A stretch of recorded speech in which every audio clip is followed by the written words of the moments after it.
Yung pagkuha ng initial velocity doon sa formula ng range.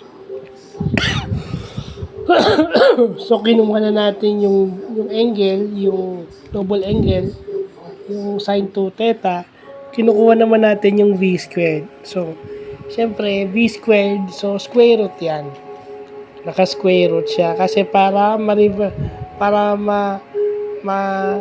matanggal yung squared, kailangan naka-square root yan. So, yan lang ang ginawa natin. Bumalik din tayo dun sa given natin. 10 meters per second. So, yun lang. Yun yung importante na meron tayo ngayon.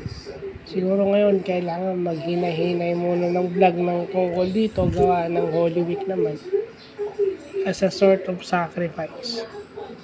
So, yun lang pa.